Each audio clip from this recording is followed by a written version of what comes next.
break, a few students approached me and just thanked me for what I'm doing and told me they're leaving the field of social work because, and I've seen, yes, this happened when I was in school, but I really thought people had smartened up. But apparently, white students are being asked to get up, stand in the left side of the room, and the people of color, and then white students are being forced to apologize to people of color. Yes, and draw flowers, and in each flower say white, male, straight, and how you're an oppressor. Now, they did that when I was in university, which was the 90s, but now a few people have just approached me and told me how unhappy they are, how they have to leave their profession, and the amount of abuse they take in class on a regular basis. So I think that's very telling, and that's something we all should be worried about. Okay, so we're going to do about a 45-50-minute panel discussion, then we're going to open it to Q&A, and then at the end, the professors are available for book signings and pictures. So we're going to start now. Thanks for your patience again.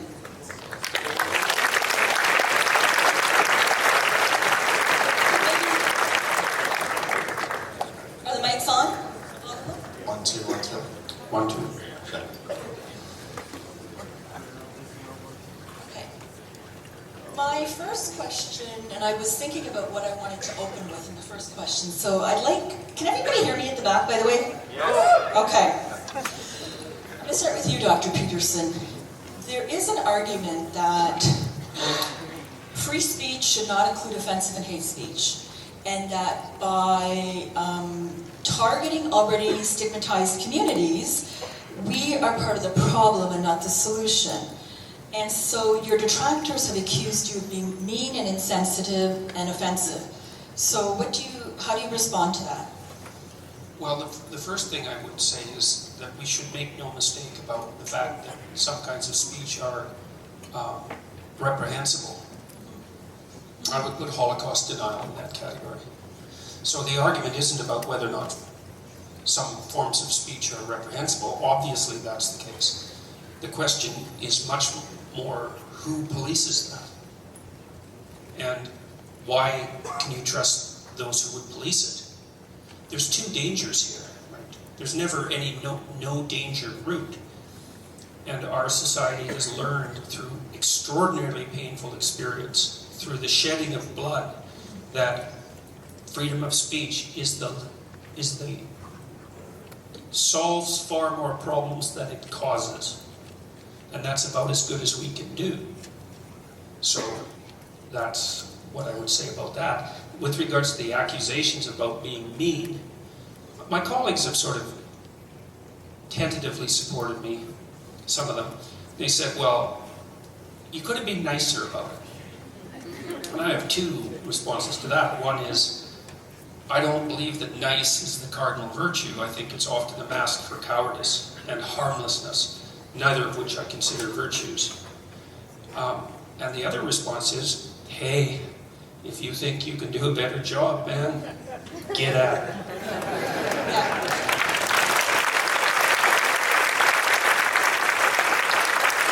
So, Dr. Saad, similar accusations have been levied against you, and as you said, you daily receive these horrible types of emails. So if you want to comment on how you defend free speech versus hate speech, offensive speech.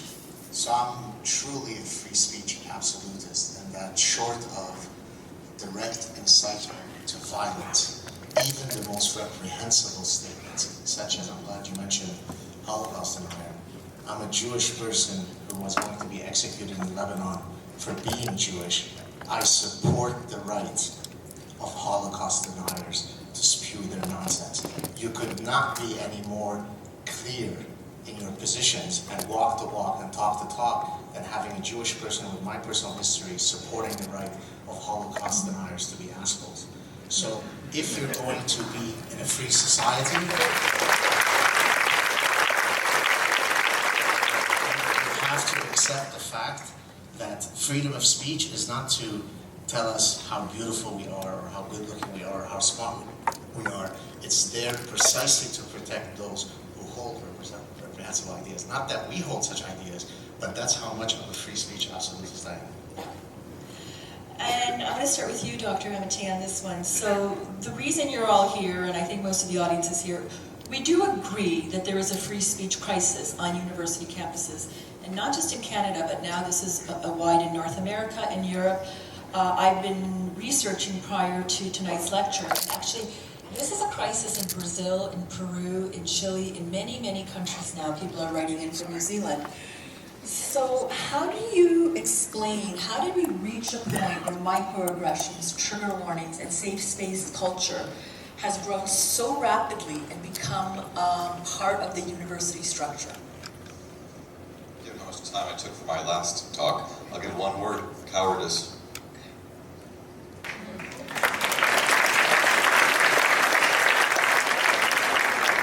So this one I want to read because I don't want to get the statistic wrong. Greg Lukianoff, who you mentioned, and I enjoyed your interview with him, from the Foundation for Individual Rights and Education report, he and his team discovered 257 incidents of disinviting speakers between 2000 and 2014. And it wasn't just students, the faculty were complicit in this as well. Most of the speakers that were invited and disinvited were conservative, leaning towards the conservative political spectrum. And Mr. Lukianoff stated, quote, "We have come to accept an academic environment in which students crave freedom from speech and from speakers with whom they disagree." We can expand this and look at how Ian her CLE was invited and disinvited at Brandeis. Dr. Margaret Somerville at my alma mater at Ryerson, when she came to receive an honor, students stood up and turned their backs. What was her great sin is that she said children do best in mom-dad homes, and she didn't like the word sperm donor. She wanted it to be called a biological parent. So you see this all the time, and my question is, I know you said cowardice, but the point is, majority of the university professors are people very well read, very well educated. Why is this not a concern for them? Do they not feel that they are doing a disservice to their students by not encouraging them to engage in critical analysis and hearing dissenting views? Dr. Peterson? Well, I think that there are a handful of disciplines and a relative handful of professors who are full-time professional ideological agitators, and that's what they're paid for. And that's what they claim about themselves. It's not like this is a secret or anything that's being hidden. It's splashed all over the web pages of women's studies, for example. Mm-hmm. And then I think the rest of the professors are mostly busy doing their research, and they have their heads buried in their job. You know, it's a reasonably demanding job. I mean, it's not steam cleaning the slaughterhouse at midnight, you know, which is, I think, the worst job I've ever heard of. But it's still a demanding job, and I don't know why we also expect that academics would be particularly courageous. I mean, generally speaking, people, especially when they can be individually identified and targeted, aren't particularly courageous. And we'd expect more perhaps from intellectuals, but I don't think that we necessarily have any reason to expect more from them. You'd hope that tenure would do it, you know. But I would say that for most academics are used to hiding their opinions until they get tenure, and then they're so accustomed to hiding their opinions by then they forgot what the hell they were. Yeah.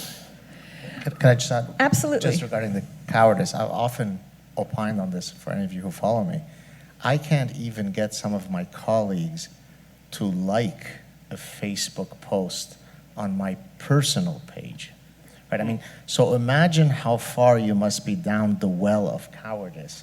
I'm not talking about being public the way we are here up on stage. If you are sufficiently tepid that you don't have the fortitude, the conviction to just like something I wrote, but I know that you liked it because you'll write to me privately after and say, oh gee, I loved what you wrote. Well, why couldn't you press like? Well, because somebody else might see that I liked what you wrote. Now, what I wrote will not be in the least bit controversial, but the thought police is so fear-inducing that even tenured professors won't engage in the banal act of liking your post. That's how much cowardice can parasitize you. But isn't there, so we talked about the fear, but aren't professors obligated to speak the truth? For example, when we talk about science and reason, and people are making claims, like Dr. Peterson, when you were on the show with Steve Paikin on The Agenda, actually that's one of the things that deeply disturbed me and partially motivated me to do this. How does a University of Toronto professor show up on national television and say there's no such thing as biological sex and science supports him? Surely if he had said the earth is flat, there's no such thing as germ theory, or challenged any of those things, he would be openly ridiculed and mocked, because professors would say, that's a lie, that's not scientifically true. We have evidence of germ theory.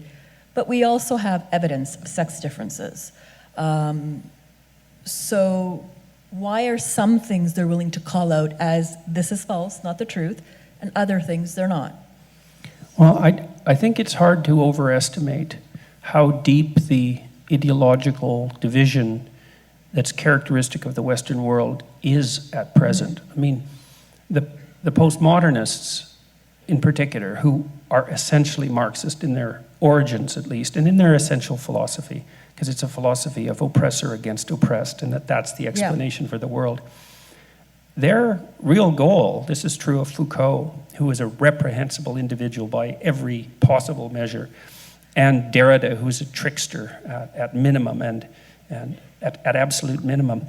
Their goal was to expose the inadequacies and horror of the Western world at the deepest possible philosophical level and flip it upside down. It's not a secret, you just have to read their books. With Foucault, it was fundamentally because he didn't fit in a variety of different ways. Right.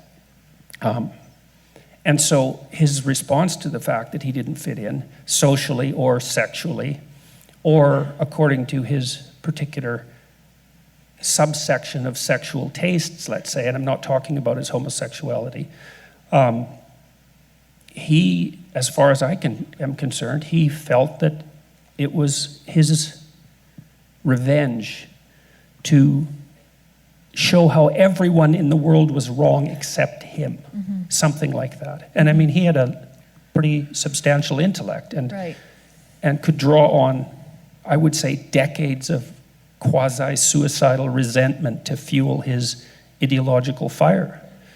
These ideas, especially in the activist disciplines, they have an absolute control. And they question the very idea of scientific truth. That's just part of the oppressive European, Eurocentric, phallocentric patriarchy. And the idea that scientific truth is somehow superior to other truths is a form of privilege and marginalization. It's the marginalization of non-scientific views. It's all power for those ideologues. And you know, they'll act out their belief in science. They use computers, they fly on airplanes. They follow the laws of gravity when they fall. But they don't accept them ideologically. And it's a no-holds-barred battle. And people don't really understand that. And I've been accused of being, well, many things. Hitler was the latest one, as I mentioned. But, you know, and I'm blowing this out of proportion, but I understand their writings. And the point is to flip everything upside down. And it's happening, so. Yep. Dr. Saad? So to answer your question in a slightly different way, you have to think of progressives in academia as a form of quasi-religious fundamentalists, right?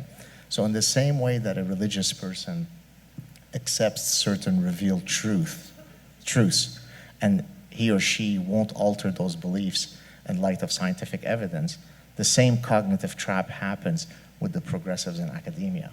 They are not truth tellers. They are there to promulgate their quasi-religion, and then to the extent that there is trivially obvious scientific truths that contradict their quasi-religion, then they will reject it, as per the show where, you know, biology was Nazism and so on. So the way you really have to look at their mindset is that they are secular religious fundamentalists. They have revealed truths and they won't deviate from them. Well, and Dr. Saad used a very he mentioned a very interesting term, which you should all familiarize yourself with. The term is biological essentialism. And that's an outright attack on biology itself, especially on the evolutionary end of which is where the activists are going to start taking biology apart, because it's the easiest discipline to go after from an ideological position. But biological essentialism to the ideological activists is already in the same camp as Eurocentric patriarchal oppressor, right, or fascist. Those things they're part of the same cognitive category. And so when you hear the word biological essentialist, you have to now understand that there's no difference between calling someone a biological essentialist, so that would be someone like Gad, or someone like, or Oren for that matter, who believe that, the fact that we're embodied biological individuals is actually an important part of our fundamental being, that's unacceptable, it's politically unacceptable, it's tantamount to fascism. So that's a very, very dire situation. And it's going to get far worse before it gets better. So Dr. Amitay, like I was saying earlier, because the safe space culture, microaggressions, it has spread at such a speed. Like I told you, it's in New Zealand and Australia. What role do you see social media playing in this? Like, what are the factors that we can attribute to the speed at which this is spreading? You just described it. I mean, social media provides the ability for people from one part of the world to spread ideas, to contaminate people immediately. And we're social animals. So if people have this illusion that everybody, or the right people, this is the nature of identity politics, if they think that the good people, the righteous people, have this belief system, act this way, say this is correct, people want to be part of that group, because if you're not in the in group, you're in the out group, and many people that's anathema to them. It's terrifying to not be part of the either the good side or the popular side. And this is the nature of identity politics in a simplified description. Dr. Saad, you're very active, you and Dr. Peterson, on social media. So what role do you see all this Twitter and Facebook and all of this playing in spreading the politically correct wars and culture right across the board? Well, I think it's important for spreading any ideas. I'm always amazed that many of our colleagues, most of our colleagues, have not taken the advantages of using these tools. Now, I understand that many professors might not have the personality types that would make them sufficiently comfortable and confident to be on social media.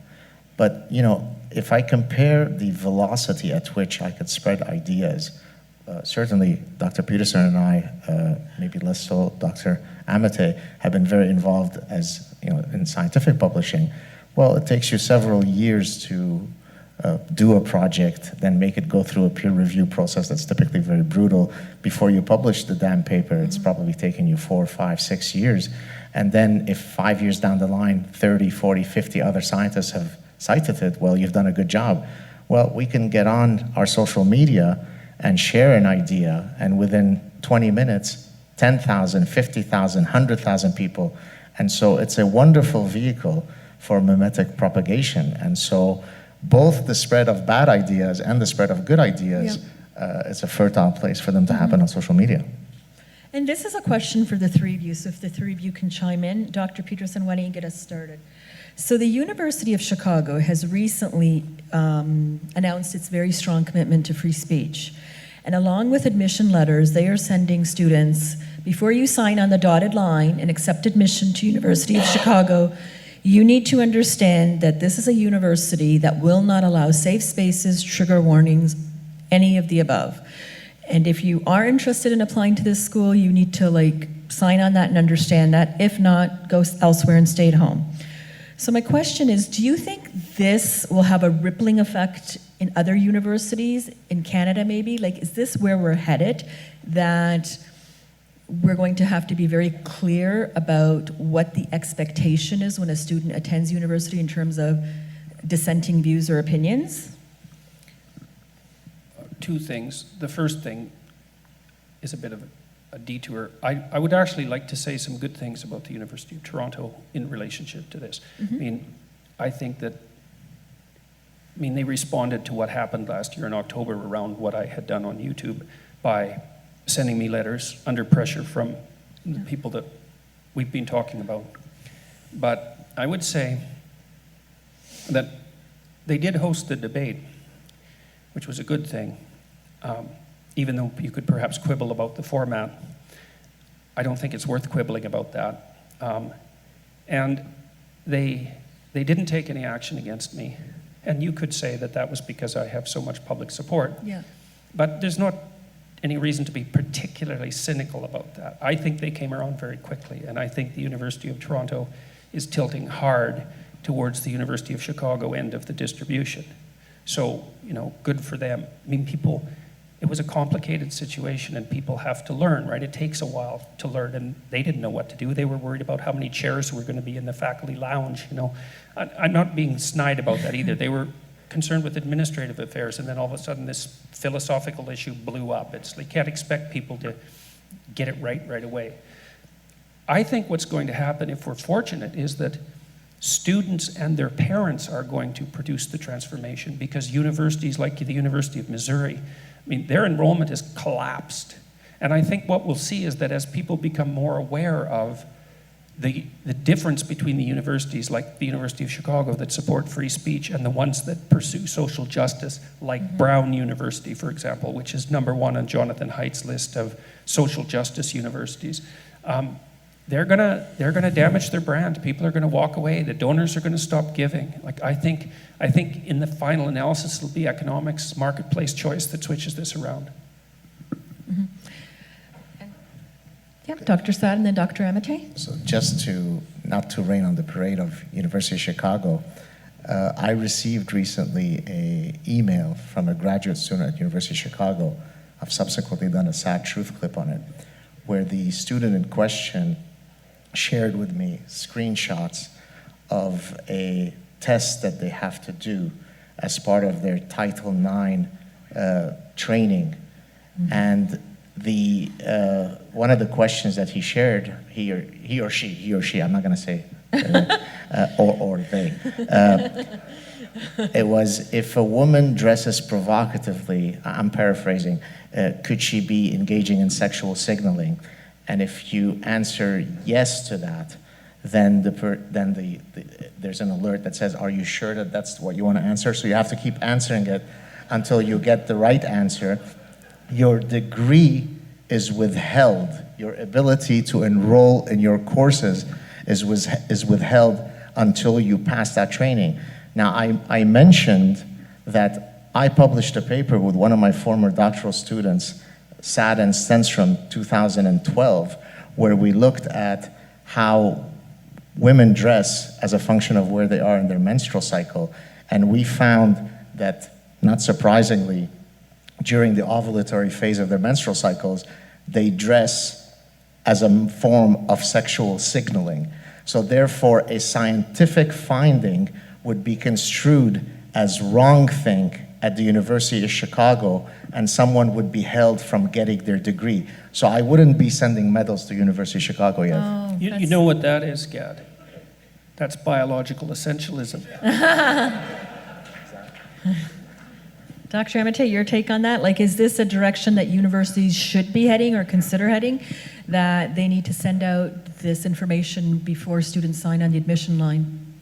I think they have to. And look, I don't want to make it overly simplified, but as a parenting expert, I do believe that these types of mindsets, attitudes, strength, whatever, integrity, comes from the home. Mm-hmm. Parents have to be the ones to tell their children from the beginning, how to be, and I got in trouble from this because I said I'm raising my 3 daughters not to be 3 girls or 3 women. I'm raising them to be 3 strong human beings. And I had a student who got offended by that, okay? So as a parent, we don't have that many expectations, but one of them is to raise fully functioning children into teens and then adults. And I think it starts at home, and parents, they can't be complacent. Look, social media has eclipsed any parents' wildest fantasies. Parents have to step back. They have to look at what's actually going on. Because when I talk about Dr. Peterson, I raise Dr. Peterson's name, and depending on what the context is, some people know him right away, others don't know, okay? So what we're talking about here is some people don't know about it at all. Parents need to know that this is not hysteria, this is not hyperbole, this is a real problem going on, and they have to start inculcating the sense of, critical thinking and not being beaten down into submission by these oppressive forces at the university. Dr. Peterson? Well, I've been trying to figure out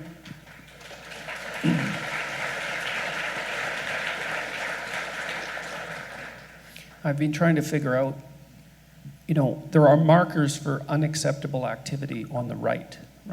So claims of racial supremacy, for example, we've all decided, except for a tiny minority, that such claims are not acceptable, right? That if you have any sense, you distance yourself, if you're on the right, from people who make those claims, like Ben Shapiro did, for example, after Charlottesville. It's not so easy to do the same with the radical left, but I've got some hints for parents. If you tell your children, if their teachers are talking about diversity, equity, and inclusivity, and especially if they mention white privilege, that it's time for your child to stand up and leave the class. Now,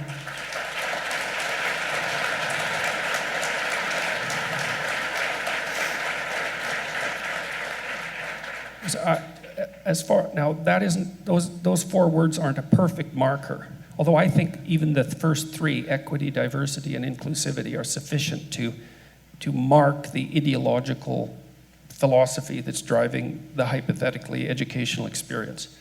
But I don't believe that the educators have any right to be toying with junior high kids and high school kids in that manner. And if you support your kids in their decision to walk out and walk them through it and let them know this is not something to be taken lightly. This isn't a way of getting out of class. This isn't an excuse for skipping school. This is a very, very important moral exercise in the rejection of ideological inculcation. That is also something that I think would strike a very real blow at the heart of this, I don't know what you would call it. It's an epidemic of indoctrination, something like that. And I just want to add one thing. Sorry. Yeah. One of the audience members sent me a document. They are going to a teacher's college, I believe. I don't want to get it wrong. And social justice is spread throughout the curriculum. They're teaching, and one of the things is there's a component in phys ed, social justice in phys ed. That's what they're teaching. Like, it just baffles my mind. And he showed it to me. Like, I could not believe it. It's like the feminist glacial studies paper. I don't know if you heard about that. Christina Hoff-Summers was mocking that. Like, you're going to study about glaciers through a feminist perspective? Actually, I showed that in our talk. Yes. Yeah. I actually, I can't remember how many months ago, I put up a satirical piece where I introduced a new field called social justice mathematics. And I actually went through a whole bunch of examples. Irrational numbers marginalizes mental health, and so on. And about 8 months later, I often joke that my satire proves prophetic. Well, I appeared on a show, Russian television, Russian RT or whatever it's called, where I was asked to weigh in on a professor in the United States who argued that math is white supremacy.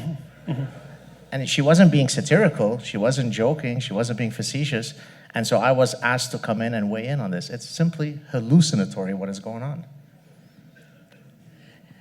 You mentioned that, and Dr. Peterson, you mentioned white privilege, and one of the things that really has concerned me quite a bit as a student of philosophy and history is this concerted effort now. I know Columbia University is doing this, where they want to remove Shakespeare and Chaucer and other writers because they said it's triggering students, and we need to have more diversity and anti-colonial perspective.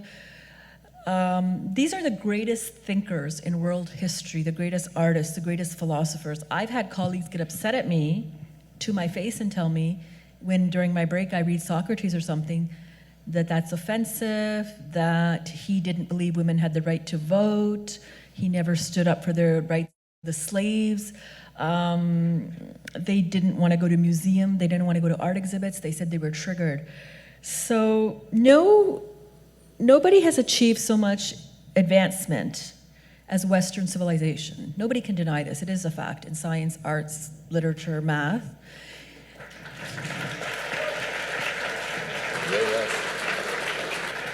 And the whole of humanity has benefited from this, every single culture and country. Yet, when this is brought up in classrooms, like students have just approached me in the break, saying they're targeted just for their race of being white. And if you are a white man, straight, cis, you are the number one target in humanities and liberal colleges across the board. Yet, everyone is using their inventions, like every single nation and professor. So, thoughts on that? Well, I just think it's another manifestation of exactly the same thing. I mean, these ideologies, I've described it as, and not only me, obviously, as postmodern neo-Marxism, they're answer-generating heuristics. This is something Solzhenitsyn detailed extraordinarily well in the Gulag Archipelago about, you know, if you're possessed by an ideology, you learn about 10 rules, and then you can just crank the crank, and the rules will produce speech acts, right? They'll produce words, and once you accept the fact that everything that you don't like about life is a consequence of the patriarchy, and you add Eurocentric and phallocentric to that, maybe toss in a bit of race, then you have an answer for every question. And, you know, it's a very fragile system in some sense. You know, we talked about people being triggered.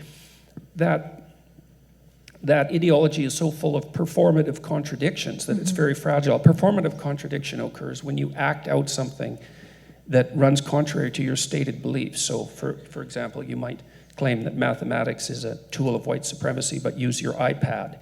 That's a performative contradiction because one of those things doesn't go with the other. And that's an indication of the fragility of your belief system. And so when your one of the things your belief systems do is regulate your emotions. They do a lot more than that, but they definitely regulate your emotions. And so the people who are putting forth these ideologies really are fragile in their cognitive structures, and they really do respond very badly to having their axioms challenged, as do many people, by the way. But it's part and parcel of the same thing. It's all generated by the same limited set of axioms. But is this group so large in numbers that they can have this level of influence where they want to remove Shakespeare and Blake and Milton and... They don't have to have numbers, they just have to be noisy. Like, really, like, the views that most of you share are undoubtedly the views of the vast majority of people in the Western world, you know, essentially. But a tiny, noisy minority that's well-funded and well-organized, and the radical leftists on the college campuses qualify on both counts. They're subsidized. This is one of the amazing things, is they're subsidized by taxpayers and by the people who pay tuition for their kids. They do nothing but organize and agitate and train new organizers and agitators. Those of you who own businesses, you better beware of your human resources people, because that's the pathway by which all of these pathological ideas are moving into the corporate sphere. And if you think that the HR people who are pushing diversity, equity, and inclusivity on you are pro-capitalist, you've got another think coming. And so I have absolutely no idea why you would encourage the invasion of a fifth column into your enterprise. I guess it's to, you know, trumpet your social justice, what would you call it, qualifications, but it's an extraordinarily bad medium to long-term decision. So it's a noisy minority, but don't underestimate the power of a well-organized, noisy minority, especially when they can target individuals and shut them down, because then the individuals never get to discover that, hey, well, we're actually in the majority here. Like I would say it's probably 20-1. It might even be 50-1. Right. So, but it just doesn't take that much. I think the way I would analogize the small number, the noisy minority, is think about terrorists. They constitute a very small number of all living human beings. Yet most of us will waste a substantial amount of our lives going through security protocols at airports because of that small, noisy minority. And so in the same way that terrorists are attacking our sense of safety, but they constitute a small minority, these progressive types, I've referred to them. Someone said, oh, but that's such a mean term. They were offended. They are intellectual terrorists, right? Instead of making us fearful when we get on a flight, if this is going to be our last flight, they make us fearful to walk into a classroom and speak our mind, lest the thought police. And so no, they're not a small minority. It takes very few people to terrorize many of us, and so they're doing a very good job. And Dr. Saad said intellectual terrorists, and you think, yeah, that's a bit hard on the rhetoric, let's say. But that's not right. It's not harsh rhetoric at all. I was reading this chapter yesterday by a guy named Mark Lilla, who wrote a recent book. The name will come to me in a moment. But there was a chapter on Foucault in there, and I hadn't remembered Foucault for a while. I read a bunch of his books like 20 years ago. And he had a quote in there, Lilla, from Foucault in the late 60s, if I remember correctly. And he basically said, and I'm paraphrasing, but if the oppressed overthrew the oppressors, he might have used bourgeoisie and or proletariat and bourgeoisie at that point in his writing, but it doesn't matter. If the oppressed overthrew the oppressor, and the consequence of that was the mass death, painful death of the oppressors, then that would be a perfectly acceptable price to pay. Mm-hmm. Now, I don't know how you could write that in the late 60s. I don't know how you could be that blind and malevolent. Like everyone knew by the 1960s, who had their eyes open the least amount. They knew what had happened in the Soviet Union. Malcolm Muggeridge told the West in the 1920s. George Orwell, who was a socialist, informed everybody in the 1930s and the 1940s. We know what happened in Hungary. We know what happened in Czechoslovakia. Like the toll of Stalin's deaths, and it wasn't only Stalin, it was also Lenin, wasn't fully revealed probably until Solzhenitsyn. But anybody who was awake in the least bit knew that system was pathological beyond belief. And yet Foucault, who's the darling of the left, the radical left, could come out and say, well, it's just a few corpses.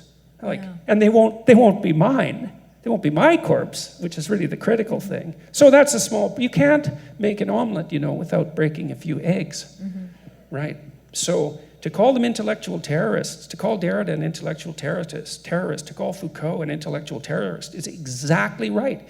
They hated each other, by the way, which is quite interesting. But their thinking tangles together very nicely. They wanted to flip everything upside down. So, Dr. Amitay? When I hear this, the one thing I keep going back to, and this was part of the impetus for my speech, was this idea of personal accountability. And everything that's going on here, it robs people of this personal accountability. And earlier we were asking, what can we do about this? Parents from the child's young age have to instill in them the sense of A, personal accountability, and B, not be afraid to make mistakes, to take risks, to fail, and then get up and learn from that. And I'm seeing, again, as a parenting expert, I'm seeing way too many parents kind of abdicating that responsibility because they're too busy double careers or putting whatever the case may be, but they're not investing the time in helping the children have that strong sense of, again, personal responsibility or accountability. There has to be a consequence to your actions, and you can't just say, well, if I screwed up, it's because of the patriarchy. You have to say, I didn't do my job right. But Dr. Amitay, even if parents do everything they can, what about when the children are in school? Because like I was saying, the most frantic emails I'm getting, are teachers. So they feel very powerless. So the kids are going to be spending 6 to 7 hours a day in a classroom, and they are being indoctrinated, for lack of a better word. So when they do go home, the parents might be giving them all that, but then on Twitter and Facebook, in the classroom, in the textbooks now, I know that Kathleen Wynne had mentioned she wants to remove the word mother and father and replace it with primary caregiver or parent. Because mother and father is not inclusive, never mind the fact that all humans are born through mother and father, and we've been using this More word. that biological essentialism. Yeah. certainly. And the fact that, billions of people on this planet say mother and father, billions, and this is something that she's saying needs to be eradicated in schools. So I want to get Dr. Amitay, first you to comment on that, since you brought up the parenting issue, and then Dr. Peterson and Dr. Saad as well. Yeah, well, as hard as it is, these parents have to stand up. And as Dr. Peterson was saying, if the children are being taught something, how do the parents know that? They have to be more involved. They've got to get involved with what the curriculum happens to be, meet the teacher, ask the right questions. You can't let this go unchecked. And I know, because I've counseled a lot of parents in similar situations, if they push back really hard, and they make their voice known, teachers will back down a little bit because they don't want a problematic parent. So it's really up to the parents to do that, A, with the school staff, and B, with their children. No matter how much, the parents have to put these children, they have to put an asbestos suit on these children so that they're not, poisoned or by these toxic ideas. Right. It's the parents' job. It starts with them. Dr. Peterson? Well, this is not subtle either. Like in Ontario, we have social justice tribunals, right, which is a phrase that should send a chill down anyone's heart. And the reason I'm using that example is because the social justice types have become so brazen, I would say, that they don't even hide their terminology anymore. It's like social justice tribunals. They're quasi-court systems, and beware if you ever get tangled up in one. But the same thing's happening with the elementary school curriculum.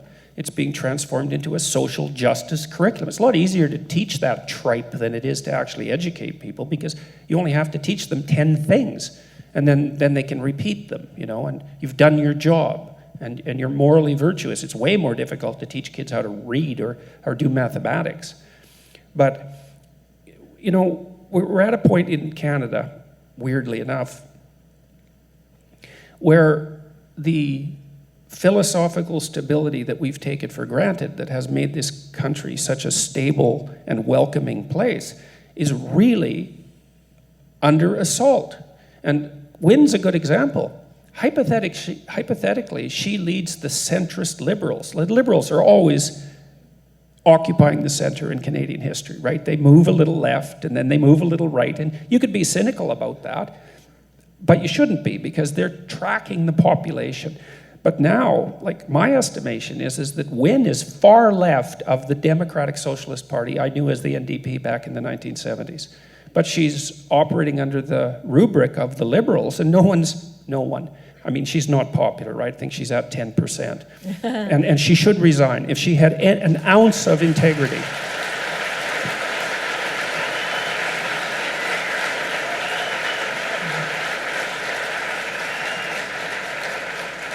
Right, in a parliamentary system, when your popularity goes down to 20%, you resign. That's what you do. But the parliamentary system is just part of the evil patriarchy anyways, so you don't have to... Yeah, well, I'm serious about that. It's perfect justification. Why should you pay any attention to the evil patriarchy? But the fact of the matter is that the educational faculties are producing ideologues who are indoctrinating children as young as possible into the cause of social justice. That's what's happening. And if you don't believe it, then just go look online. Go look at the Elementary Teachers Federation of Ontario. Just go look at their website. It's not like they're hiding it. Most of the time, people don't hide what they're doing. They just tell you, and you think, no, they're not doing that. It's like, yeah, they are. That's why they're telling you that, is they're actually doing it. So...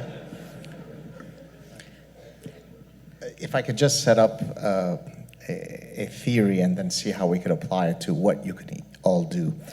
So some of you may or may not have heard of this collective goods dilemma called the tragedy of the commons. It was sort of repopularized by an ecologist by the name of Harding. And so let me just kind of explain it very briefly and then link it to the problem that we're facing. So in the tragedy of the commons, let's say you have 10 farmers, each of whom has some livestock that he uses. They graze on a common land. Now the land needs to rest for a year or 2 years so that it can recover. So they come to a gentleman's agreement where they say, okay, we each promise that we will not let our livestock go on this land. But what they end up doing is each says, how about if I violate the tenet hoping that all of the other folks will be honorable and not violated. Well, that's the perfect situation. I can still have my livestock feed, and the other ones are all honorable, and therefore the land will recover. The tragedy of the commons is that they all think that, and therefore it doesn't get resolved. Now, how do we link that to the social justice warrior problem that we're talking about? Well, everybody, not everybody in this room, but most people think, well, let Peterson and let SAAD do the honorable thing. I'm busy. I need to buy my tomatoes for tonight's dinner. I've got my daughter's graduating ceremony tomorrow. I've got the busy exam. There are other folks who will be honorable and do the right thing, while I can renege on my responsibility. And so what I implore each of you to do is to not fall prey to the tragedy of the commons. You all have a word that can be used, and if everybody stands up in unison and fights these very bad ideas, then they could be a little bleep in our rearview mirror. But if we keep expecting a few people to carry all of the burden, then we could potentially lose the battle. Mm-hmm. Yep.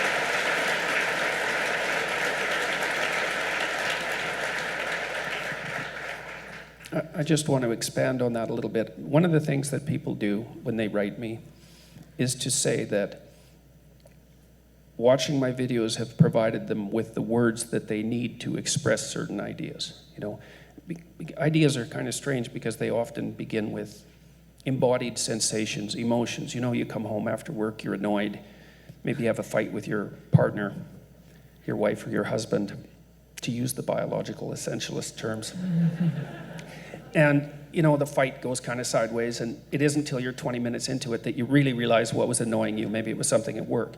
So the idea is first manifested as an unpleasant emotion. You don't even know what the damn idea is, and then you kind of have to stumble around stupidly while you're torturing your spouse, trying to figure out what the hell's wrong with you. You know, the point I'm making here is that it's not easy to engage in abstract philosophical arguments, and if you're up against the postmodernist ideologues, they'll outword you pretty damn rapidly unless you have thought these things through to a great degree. But you don't have to, you know. You can, it's good to use precise language, but you can say, look, there's something about what's happening here that really strikes me the wrong way. I don't know what it is, but I oppose it. And if you're pushed, you know, you can say, well, look, I don't have the language to lay out my counter argument at the moment, but it's violating my sense of right and wrong, something like that. And at least then you've signaled. I'm not saying that's good enough. Those are just feelings. They aren't good enough, but they're better than nothing. And at least then you can signal the fact that you're not operating in full compliance with the agenda. And, you know, there's a famous experiment by a guy named Solomon Asch. He showed people 2 lines on the blackboard, one of which was obviously slightly longer than the other, but obviously, so that everyone could tell. And then he had all the Confederates in the class, so the audience, pretend that they were the same size, and there were, you know, a few experimental subjects sprinkled in there who didn't know that the whole audience had been set up. And so he would ask people whether the lines were the same or different, and they would say that they were the same. And then he would go to the people who were not in on the secret and ask them, and they would almost invariably say that they were the same. But if one person said that they were different, then all of them would say that they were different. So that's all it takes. It takes one person to sort of stand up and say, even in an awkward manner, look, I'm not happy with what's going on here. And then other people who, there's more than you that think that way. It's almost always the case, you know, unless there's something spectacularly peculiar about you. And there probably is, you know. So, but don't assume that you have to be perfect at this before you do it, because you have to stumble around like an idiot when you're engaged in these sorts of struggles, let's say, because it's difficult and complicated, and you're not going to get good at it unless you practice. And when you first start, you're going to be bad. It's going to be embarrassing. You know, you're going to say things that aren't even correct while you stumble around. But It's part of sharpening yourself up, and it's really useful. It's really useful to sharpen yourself up like that. So you can have some reliance on your own sense of propriety, especially if you discuss it with a couple of people around you too, because that helps kind of keep you in check. Your brother, your sister, your kids, your husband or wife. You can prepare that way, but don't be thinking that you have to be a genius to do this, because, well, if that's the case, then we're in real trouble. So I'm going to interject here and say that we've reached the last question, and then we'll have the question answer. And so the last question is a bit of a two-part. One is, I know, Dr. Peterson, you mentioned that the fact that so many people are here, I mean, the underlying reason is not something we should feel good about, but does this give you hope, seeing the demand for this and 1,500 people sold out, that people are very concerned about this issue? They want to hear a dialogue around it. They want to hear solutions around it. Is there a reason for us to be hopeful tonight, given the large turnout? And this is a question for the three of you. Well, I think we're in a true transition period. Mm-hmm. I think that things could go spectacularly badly or spectacularly well. It's a lot easier for things to go spectacularly badly. I'm neither optimistic nor pessimistic, I would say, because I really don't believe, I believe that things are so uncertain that looking into the future with any degree of length is not useful. And maybe this is just a consequence of my own personal situation, but I've been really playing it day by day. Sometimes I'm hopeful, sometimes I'm less hopeful. But regardless, I believe that the truth prevails. And the reason I believe that is because the truth is related to reality. That's what makes it the truth. Mm-hmm. And reality prevails. And so I'm hopeful in that sense. The question is whether or not people will allow themselves to align with their own truth to the degree that makes their adaptation to reality possible. We'll see. It's a decision that everybody's making all the time. Mm-hmm. Dr. Well, first, Amitay? I take issue with the use of the word truth, and I'd like to have a 3-hour discussion with you on that.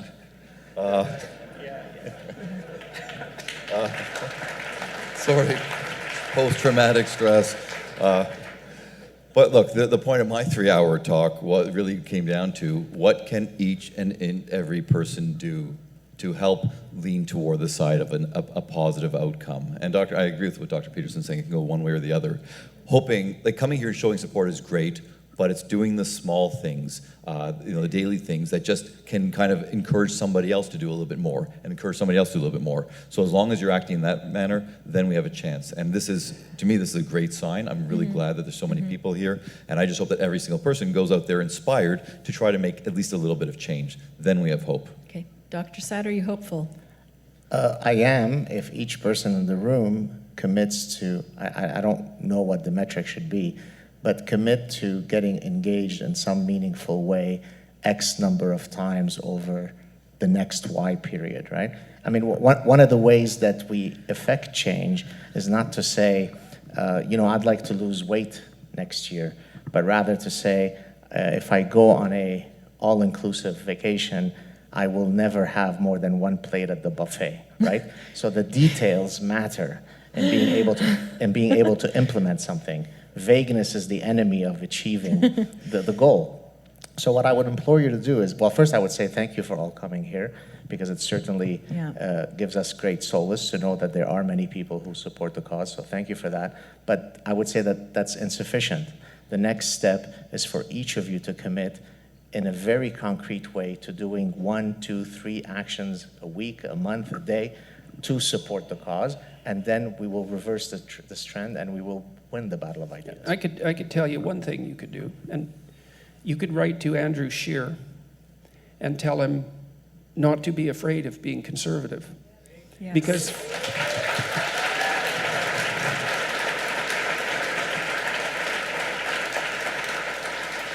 You know, and you could do the same to Patrick Brown. And I don't care if you support the Conservatives or not. That's not the point.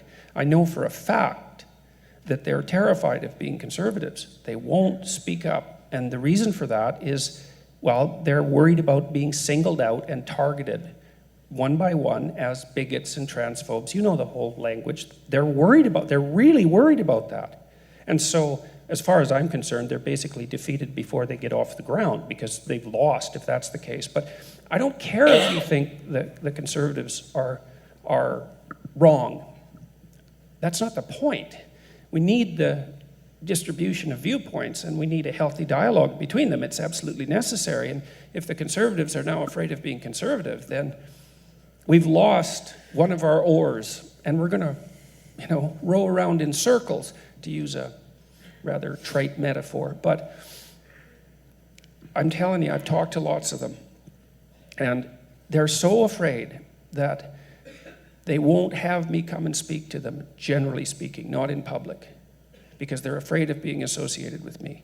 And, Gad said the same thing about his colleagues. I mean, so that means despite the fact that they agree with me, right, most of them, or a proportion of them, they're worried about being associated with me in the public eye. And the reason that they're worried about that is because they are afraid. And that's a bad thing. I don't ever remember that being the case in the Canada that I have known since I was a tiny child. It's a bad thing. So. I have a very good friend here tonight, and I'm not going to name her, but because she's still in the field of social work and she's in a very prominent position, and even though I'd love to thank her and she's helped me a lot today, I worry just saying her name and her being associated with me when she goes back to work on Monday, what that would mean for her. So I'm not even going to look in her direction and say her name. So that's very sad. And I said this was a two-part question. So my second part of this, and this is the final question, what person right now in modern times can you think of that you really admire who is standing up for free speech, other than yourself and the co-panelists? What other name could you put out there so that the audience, if they want to read up on them, read their books, or look up their YouTube videos, they can? So if each of you could give a name.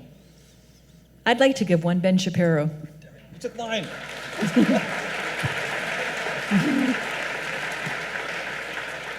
And I can't say your name, although you're all in there, because I said it can't be anyone here. I'm pretty impressed with Jonathan Haidt. Yeah. Yeah. Dr. Saad? Rather than listing someone famous whose name you would all know, here's who I'm going to thank. It's going to be a collective sort of shout out. All the people who currently live in non-free societies, who truly know what it is to live under totalitarian ideologies. Yes. Thank you. Like the place I come from, who dare speak out. And I've had some of those people on my show. I recently had a Jordanian guy who was catapulted to fame out of nowhere because he started the atheist organization in Jordan. Well, that's what takes courage, is to be able to take these positions, not at Brown University in Castrato land, but it's to be able to speak openly and defend your convictions in lands where doing so will cause you to have your head detached from the rest of your body. And so my admiration goes to all the people in these non-free societies who are in the front line of fighting for freedom. Dr. Amitay? Okay, that's a second strike against me. First, because you took Ben Shapiro. Yeah, I love And Ben. second, because my answer now is juxtaposed against Gad's. It's going to sound really bad.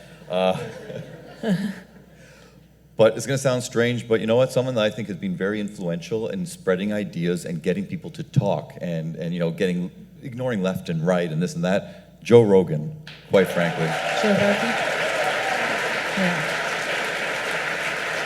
Can I add to that? Sure. So as some of you may know, Joe is a good friend of mine, and I've been on his show many, many times. And I'm absolutely amazed at the influence that this guy has. There isn't a place I can walk where someone won't come up to me and say, oh, I loved your Joe Rogan show XYZ. This guy has more influence than probably CNN, NBC, and CBS put together. And by the way, that speaks to a point that we've all discussed. He came out of nowhere, right? He's a stand-up comic, he's an actor, but he's an open person. He's a person who just likes to sit down and discuss ideas. And through that conviction and through that intellectual curiosity, he's built a platform that is simply remarkable. And so hats off to Joe Rogan. Yeah.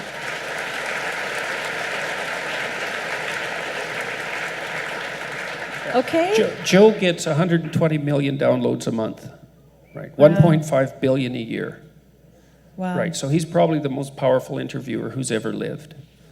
So, yeah, it's really something. I asked him about that. He said he tries not to think about it. Yeah. So I think we're going to move to the... Sorry? Yeah, so people are pretty happy about Camille Paglia as well. So, yeah. Yeah. And Ian Herciali, yeah, another one. Yeah. Let's move to the question and answer period now. So there are 2 mics set up, and we'll probably just have one person from here and one here just for fairness. And if you could probably speak up a bit when you come. Want me to start? Are the mics on? I think it's on. Okay. So thank you for setting this up. It was a lot of fun. Took the bus here. Canadian public transport. Yeah, so I am a egalitarian feminist, to borrow your term. I think it's a very good term. But growing up, being born female, growing up female, there was certainly, being in this sex class, certain things that I had to go through that males don't go through. This is a given and it's okay. I was thinking about the trans issue for quite a long time now.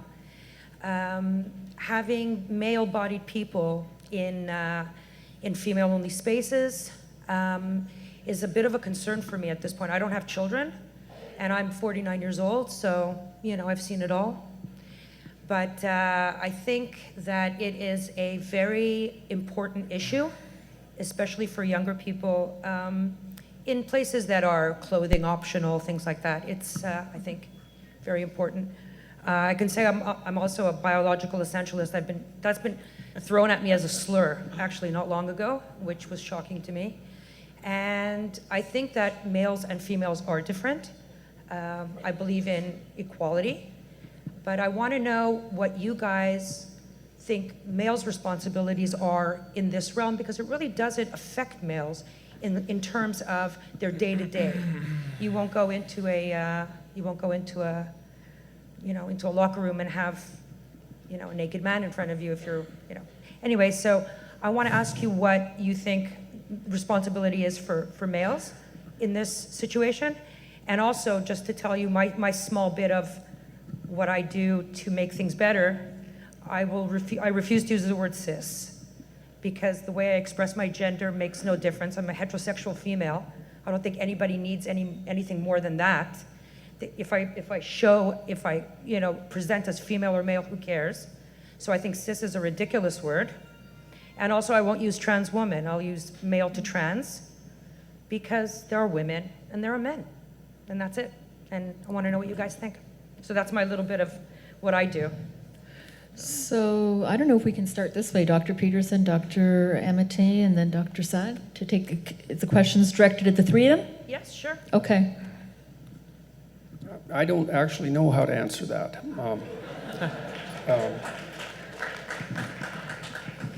I mean, you asked about male responsibility. I can speak to that a bit more generally. I think that, you know, it's men's responsibility to grow up and to strengthen themselves to the point where the fact that life is tragic and rife with malevolence doesn't crush them. That's hard. I think if men do that, which is what they should be encouraged to do in the truest sense of the word, then they'll be the sorts of people that women can rely on when women need to rely on them. That's usually when they have children. And that's the best course of action for us. It's the proper course of action. It's the life-affirming course of action. It's the heroic course of action. And the alternative is an exaggeration of suffering and the rise of a kind of malevolent, nihilistic resentment. And I don't see that as positive. So. What I've been doing is I've just been trying to either interview experts in the field or people who've had these types of experiences, whether it's a parent whose child, as I mentioned earlier, number one. And number two, when I go on media, like I was on a CBC radio interview a couple of days ago, and they were trying to really push, not they, but the callers were trying to push a certain agenda that, and it was, the PC the PC agenda. And I just stood up, I said, no, you're wrong. You can't just say that. Like someone is saying, no, men are not confused with their roles in society these days. We were talking more about a sexual role, about interacting with women. It's a bit different from your point, but the point is I stood up and said, no, I've spoken to many men. Men are confused. They don't know what's right and what's wrong, what makes them a good man. Dr. Peterson has a pretty good idea of what would be a good, strong, solid man or woman or whoever. But today, it's getting confused, and I think that we really need to stand up and not just follow some ideology. Like, yes, if I say hello in the wrong tone, I've just verbally raped somebody. We can't have this insanity. So it's a little bit different from your question, but the idea is just bringing nuance into the discussion, not allowing ourselves to be blinded by the ideology of the day, and really asking questions, speaking to people, and talking to the people who are affected by these kinds of decisions. That's what I'm trying to do, just, bring a voice to everybody. No disrespect, but as a courtesy to all the other people that are waiting, I'll refrain from answering the same questions just so that we can get more people. Sure. Thank you. All right. All right, this question is directed to citizen Jordan Peterson. And I asked this question because I'm probably literally your biggest fan, measured both by lean muscle mass and enthusiasm for material. Right? And he has a clipboard, be careful. Yeah. This has all been planned out, don't worry. I'm not an amateur. Would you rather be known as the Dan Bilzerian of clinical psychology or as the Ernest Shackleton of cultural shit disturbers? Can you please answer in a complete sentence? Okay, well, actually, there was a phrase that Dr. Amitay used earlier. It was something like kink daddy? Yeah, I think that was it. How about we go with that? Good. Next question.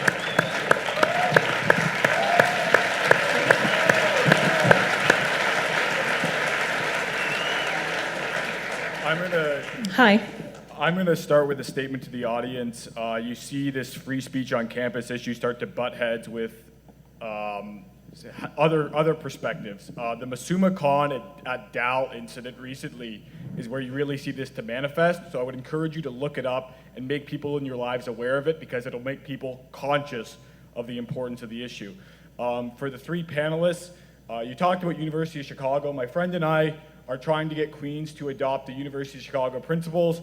What are your thoughts on the Chicago principles of freedom of expression? Another thing for the audience to look at. And secondly, we've been able to get a meeting for Principal Wolf. What are your thoughts on speaking to administrators with respect to this issue? So who's this question for? Yeah, do you want to start? Well, they're all Who's Principal Wolf? Principal Wolf is the principal of Queen's University. Yeah. Well, I mean, I guess I'll just reiterate that I strongly support the position that University of Chicago came out with. But again, as I mentioned earlier, it's easy to talk the talk, but then not walk the walk, right? So you can't, from this side of your mouth, have that manifesto, but then from that side of the mouth, have people answering Title IX indoctrination camps. So to the extent that they're willing to truly adhere to those tenets, then of course I support it. And best of luck to you. Like, go for it. It'll sharpen you up a lot to pursue that fight. You'll have to really learn the principles and learn how to defend them, and that'll serve you well as you move forward through life, the exercise. And you never know, you might get somewhere with it. So, good for you. Thank you. Okay. Hi, who's your question for?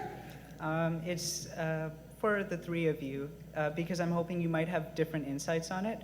I'm a first-year engineering student over at Carleton, and I found that during my experiences, I've had to keep my head low and focus a lot on my studies. But I've recently tried to find out groups on the left, so I decided to join the most extreme communist group. They called themselves the Student Revolution Movement or something like that. And I went there and I found that they didn't really have too much of a purpose. Like, I tried probing them with a few questions, because if I announced that I was like right-leaning or anywhere close to that, they could like track me down or anything. But yeah, so I found that they would mostly do like counter protesting and things like that. And they actually didn't really have much of an agenda other than that. Like, for an hour and a half, we discussed things, and they didn't really have many ideas. So I also asked them about conservative groups, and they were all shut down. So the question is, how would I start up maybe a free speech or a conservative group on campus? Why don't you take this one, Dr. Peterson? Okay, two things. The first is, it's not surprising that young people join radical movements like that, right? I mean, Jean Piaget, the developmental psychologist, talked about a late developmental stage in adolescence, which people don't talk much about, that he called the messianic. He said that young people, when they're catalyzing their adult identity, are looking for a way to contribute meaningfully to the world. And that's really what should be inculcated in university, is to teach students how to meaningfully contribute to the world. And we don't do that. In fact, we teach them that the world is a corrupt and terrible place and that they should do everything they can to undermine it. And the problem with that is that it undermines them. And then they look for something they can do that's worthwhile. And, you know, and it's easy to find that in radical movement. And we can't be cynical about that. I mean, the radical leftist ideas entrapped millions ideologically in the 20th century. They're very attractive. Okay, so that's the first thing. It's understandable, and it speaks of a lack of proper moral guidance by the institutions of higher education, because students crave that, truly. That's what they're there for. They are cynical about it. Sometimes they say they're there to work on their career, and some of them are, but most of them are coming to university hoping they could actually get educated. Okay, in terms of starting a club, just start one. Just contact some of the other clubs. Like at the UBC, they have a huge free speech club now. I think it's got like 1,000 members. Contact some of the clubs that have already started up and ask them how they did it. And then, what year are you in? First year. First year. So you got 4 years to figure it out, you know, and be good. It'd be really good to do it, because you'll learn a tremendous amount about organizing, you know, and about speaking and about salesmanship and philosophy, all those sorts of things. So go for it. Talk to other people who've done it. Thank you. I just want to add, though, you don't have to go to UBC. We have those clubs at York, U of T, and Ryerson. So check them out here, see what they did, and follow their model if that's successful. I'll just very quickly say there's a organization, and maybe you guys might know the acronym or the title. It's a student organization that's now metastasizing across all universities, that is committed to freedom of speech issues. And I think it might have started at University of Chicago. I can't remember where. So one of the ways would be to get in touch with those organizers and see how you can set up a similar offshoot at Carleton. Okay, thank you. Thank you. The three of you. Okay. Hi, who's your question for? All three. So my interest in, can you hear me? My interest in free speech extends also to the people who are interested in free speech. And so I actually had a question about the demographic breakdown of this very audience and other free speech events that I've attended, at which at least one of you has been a featured speaker. So it struck me today when I came in how male-dominated this audience is, and eyeballing it from where I stand, it feels like it's around perhaps 70-30 men, women. I was just wondering if you could speculate as to why that might be. Well, YouTube is dominated by men, and so that might be reflected to some degree in the demographics here.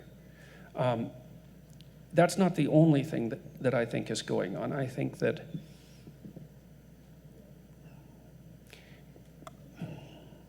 one of the things I've noticed most recently is that when I talk to public audiences, you know, people are usually pretty attentive, but there's variation in the degree of attention. But when I start to talk about responsibility and discipline and careful, articulated speech, then the room goes silent. And I think that's particularly something that young men, and perhaps not even so young, are dying to hear. And I think that's because we've been fed a diet of rights and freedoms for 60 years. It's like eating nothing but sugary cereal. It's kind of fun in the short term, but there's nothing in it that's solid. You know, we were talking about the responsibilities of men. That was the first question, you know, and one of the things that popped into my mind afterwards was, and this has to do with responsibility in general, I could say men have to take responsibility for the fact that sex is a very serious business. And you think, well, people don't want to hear that because they want free and easy promiscuity. But free and easy promiscuity didn't deliver all the promises that it was supposed to deliver.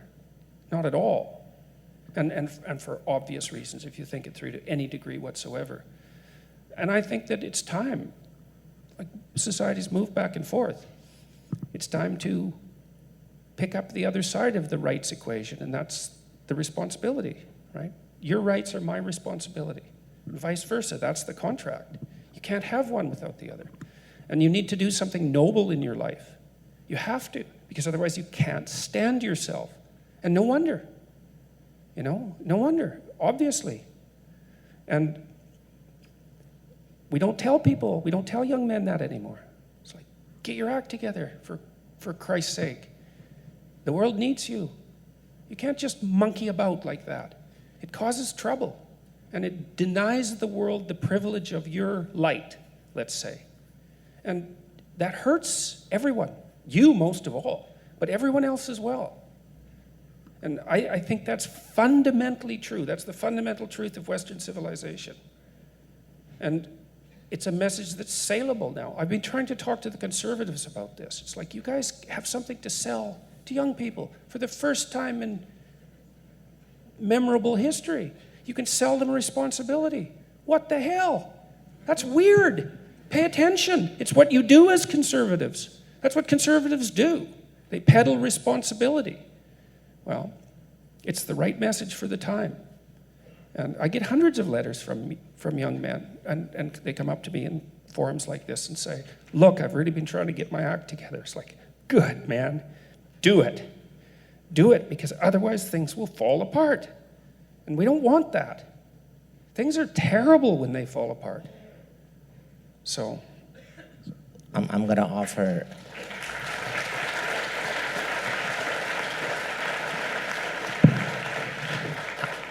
I'm not going to offer you any prescriptions, but I'm going to take seriously your question as to why there are more men. And I only thought about the answer now as I also looked around the room. And also, I have noticed that my followers are skewed much more towards men, which is surprising because I am, after all, eye candy. But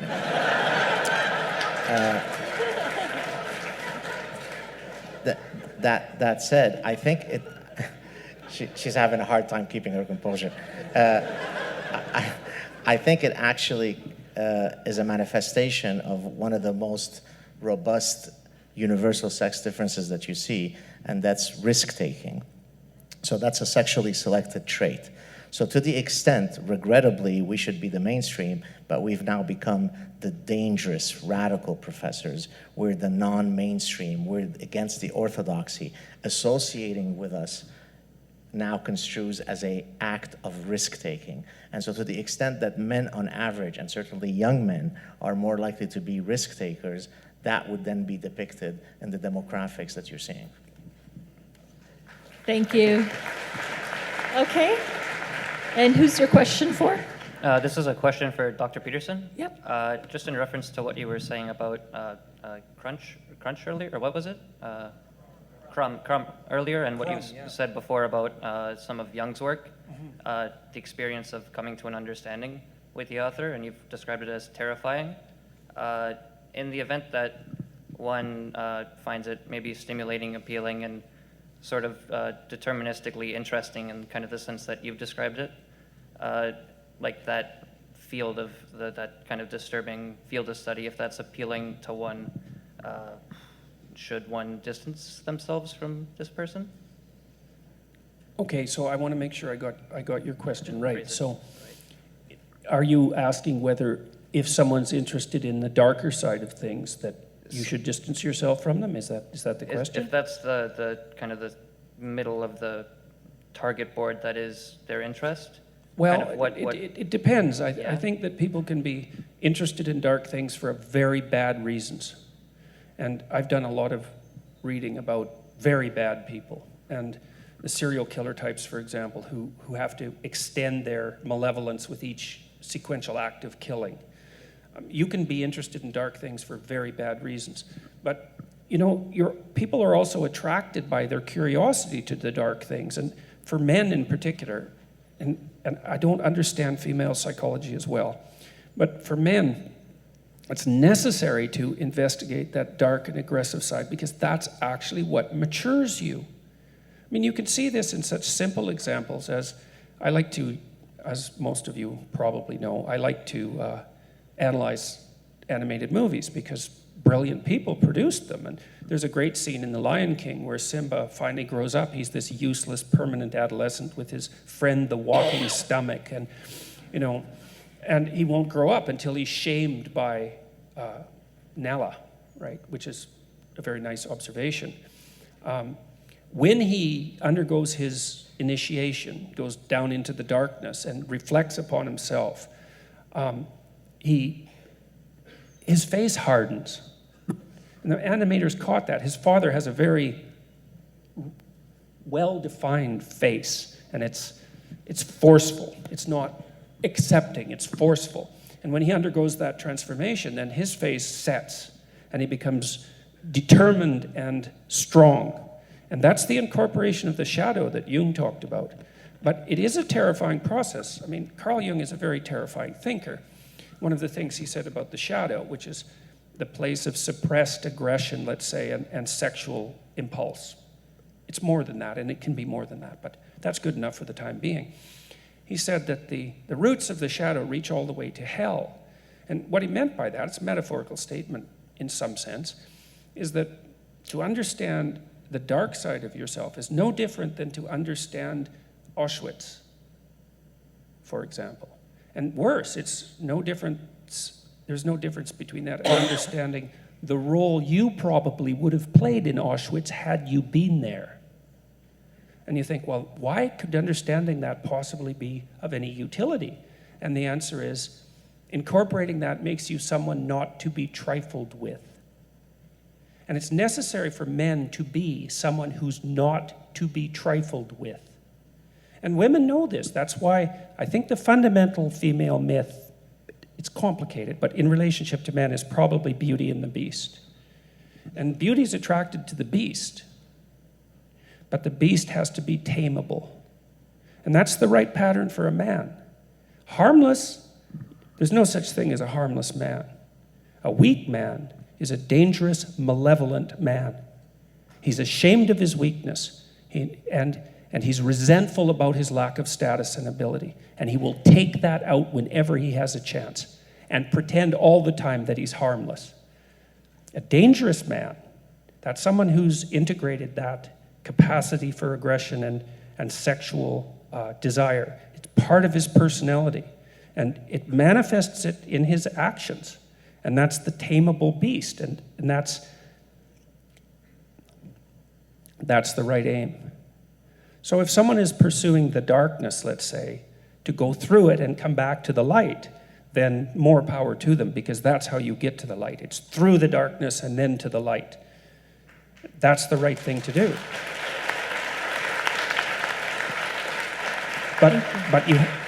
Thank you. But to go through the darkness properly and to not be destroyed by it, you have to be aiming at the light.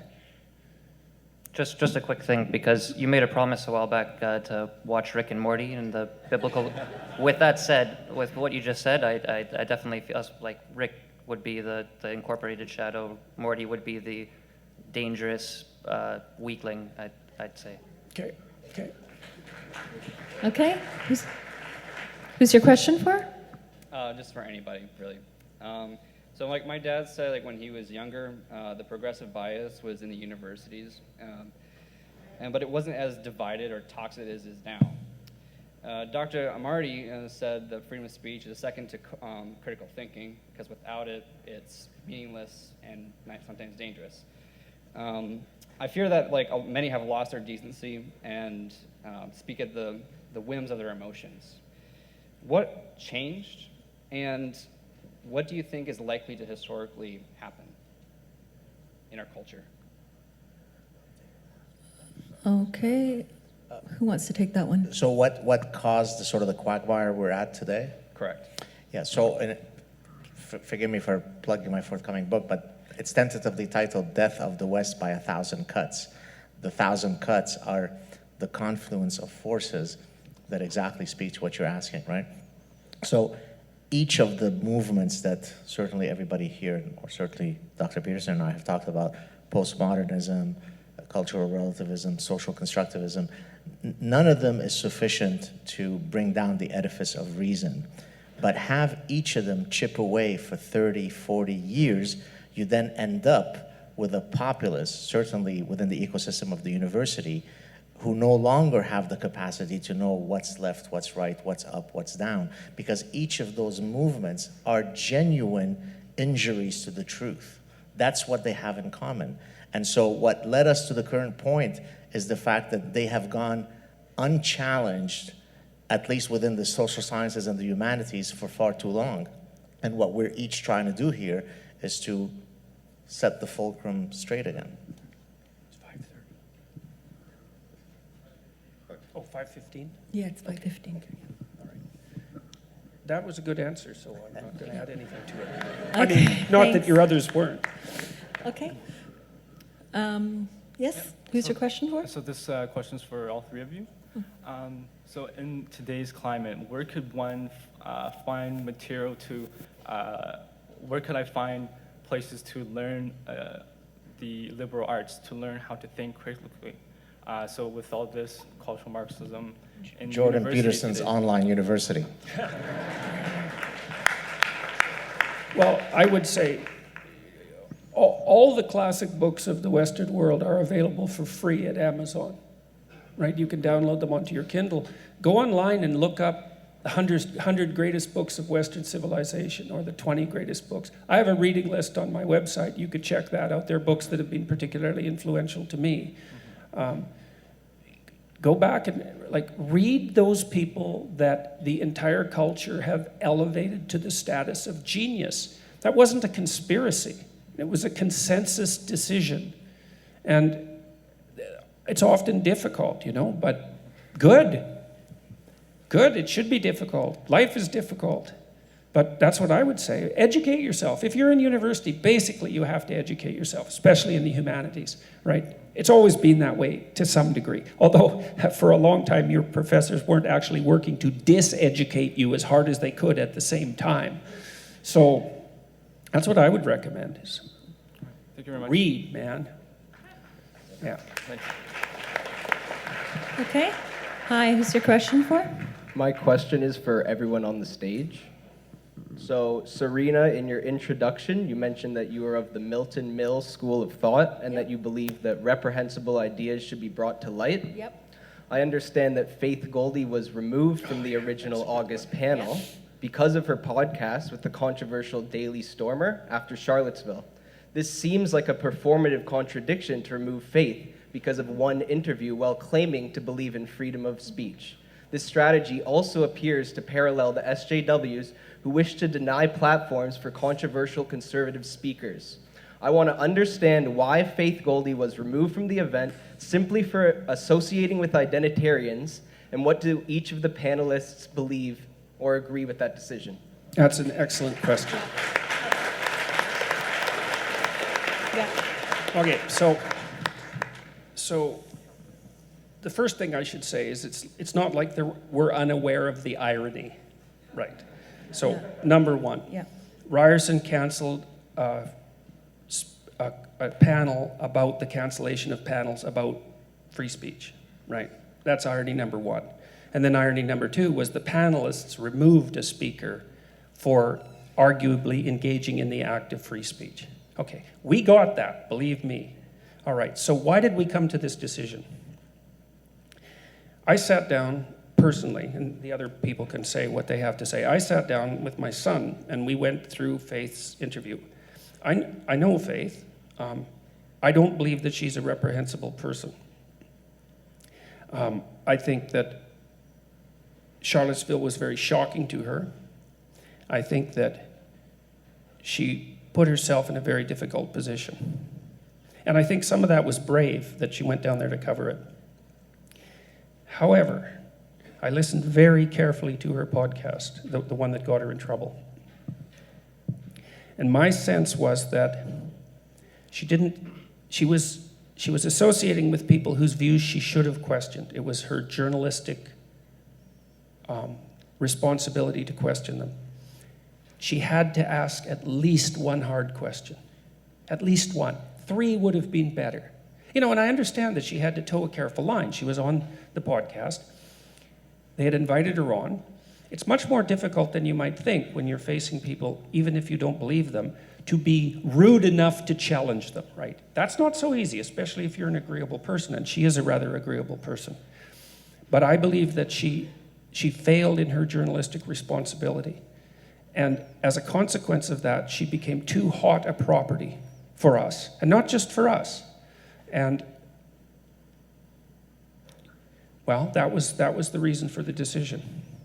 So that was my reasoning. So I'll just add that we all spoke at length about this, the entire panel. This was not an overnight decision at all.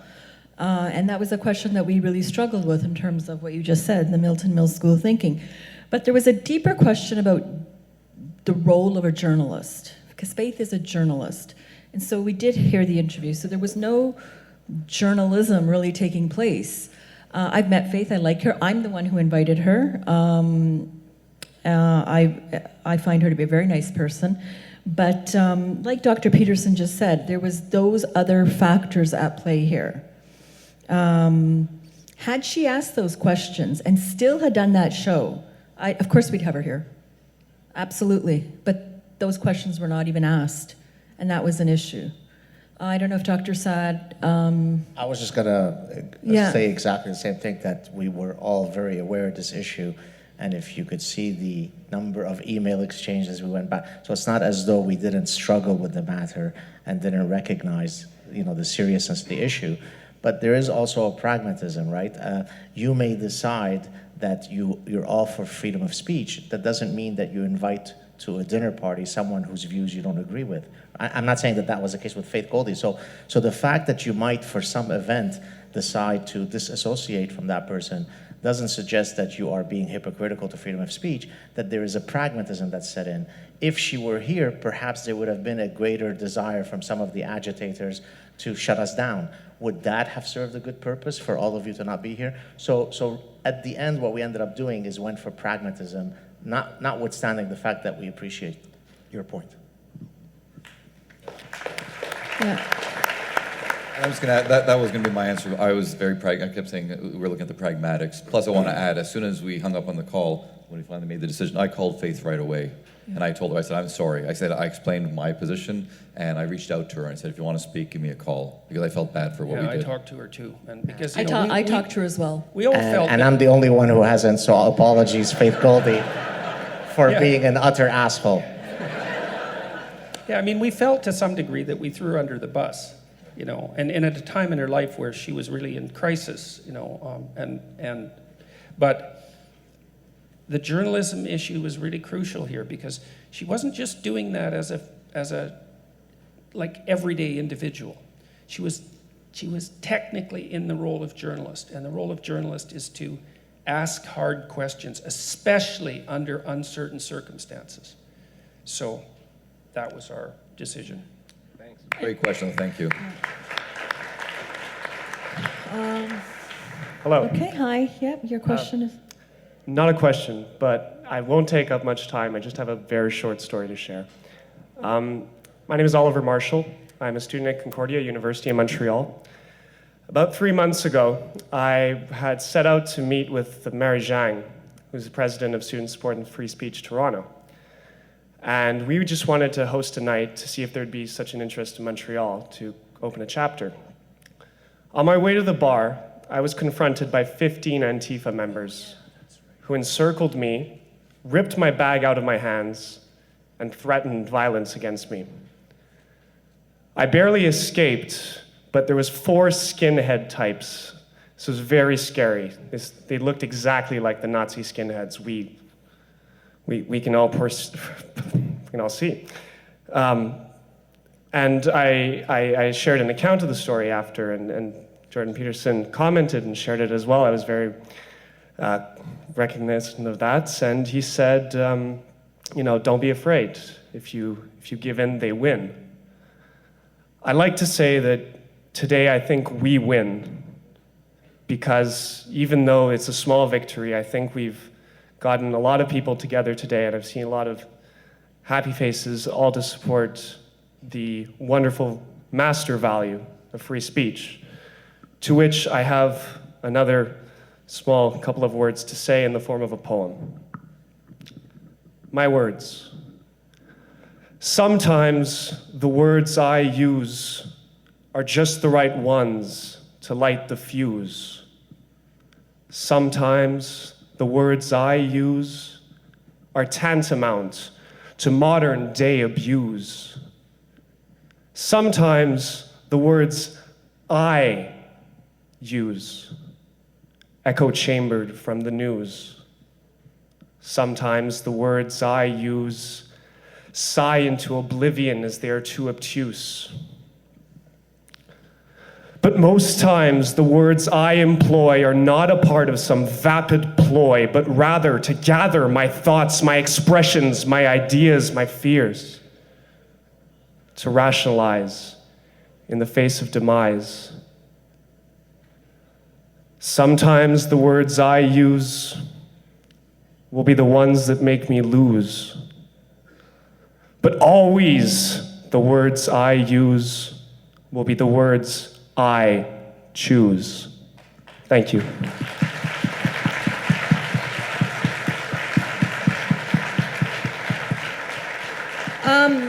I think we have time for just 2 more questions. I'm really sorry, but I know Dr. Saad has a flight to take, but Dr. Peterson, you're going to stick around a bit, and Dr. Amitay, to maybe if people wanted to approach you in the halls or afterwards, because it's almost 5:30. Okay, so what we're supposed to do is go and get some pictures taken. That shouldn't take more than about 10 minutes, and then I'll come out and talk to people for, say, 20 minutes, something like that. After that, I'm going to collapse, so that'll be enough. Yeah. Okay, so... Okay. 2 more questions? Yeah, so this lady and...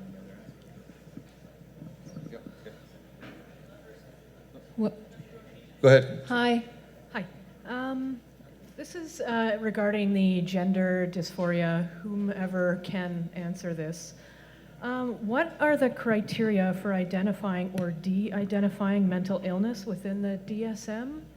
And how are these criteria developed? And were they adhered to when gender dysphoria was redefined as a non-issue? Or as something that we had to cater to, pander to, that kind of thing? Right, well, law? Yeah, well, gender dysphoria still is in the Diagnostic and Statistical Manual of Mental Disorders. It causes significant distress. You're very dissatisfied with your body, and it can have a negative impact on your functioning, and significant distress. However, many professionals are refusing to adhere to these principles. And so when it comes to gender dysphoria, transgender issues, and so on, look, when I say this, people are going to call me a transphobe. My trans patients know I'm not. There's way too much ideology, and that's why I was talking earlier about the impact on people. Young, vulnerable children who don't know what they are, who they are being pushed in directions that they are going to regret potentially. 80 to 90% of them will regret later on. So this is one of the areas. And when we were talking about the small numbers, if you think of the number of people who are truly trans, maybe 0.03% around that issue, they've wielded a lot of power over all spheres of life, it seems. So, and again, I'm very... It's worse than that, because it's a tiny fraction of that tiny fraction who've wielded the power. Because the activist proportion of the trans community isn't much greater than the activist proportion of, the common community. Right. So it's a tiny, tiny percentage, and they set their sights on targets. So many people who were their allies, they say the wrong thing, they get shut down, they get attacked, they get physically injured because of this. So it's pure ideology. But in theory, we should adhere to certain principles as to what's the best practice. It's not being followed. And where can I find the rules as to how, where can I find this criteria so I can just sort of... Look up the DSM-5, Diagnostic and Statistics Manual 5. And it's a hybrid of scientific reasoning and consensus building, because psychiatry is half science, let's say, and half applied art. And so the diagnostic categories are like that as well. Okay. So. Thanks. Thank you. Last question. Hi. Sarina, you mentioned teachers being afraid. I'm sorry? And Dr. Peterson, Yeah. you mentioned OISE at length, which I know from my personal experience and from peers to be a particularly petrifying place on the U of T. And I'm also concerned about the Elementary Teacher Federation of Ontario's policy on social justice education and how this will affect the next generation of youth. I'm wondering what we can do to make sure our children are properly educated. Who's the question for? Peterson or anyone else? Dr. Peterson?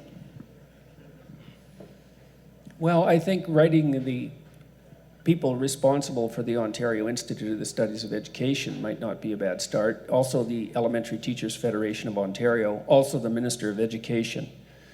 And letters make more difference than you think, and that's particularly true for governmental agencies. They take them more seriously than you might believe. You have to educate yourself about what's going on.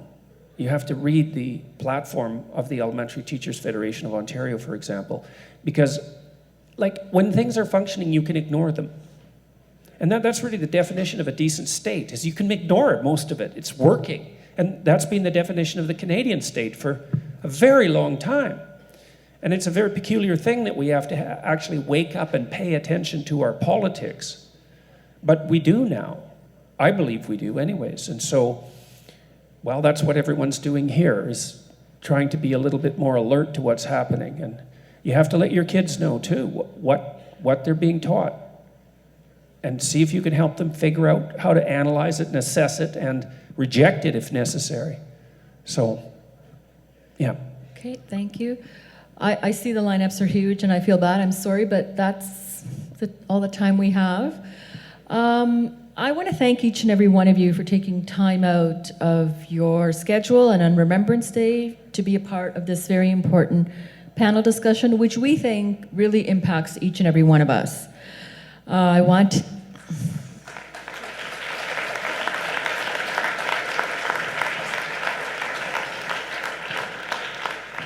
I'd like to thank the Canada Christian College. I went through a lot of venues, but people were too terrified to have us here, and they stood up to, criticism. And so I want to thank Dr. Charles McVitie and staff, Tedder.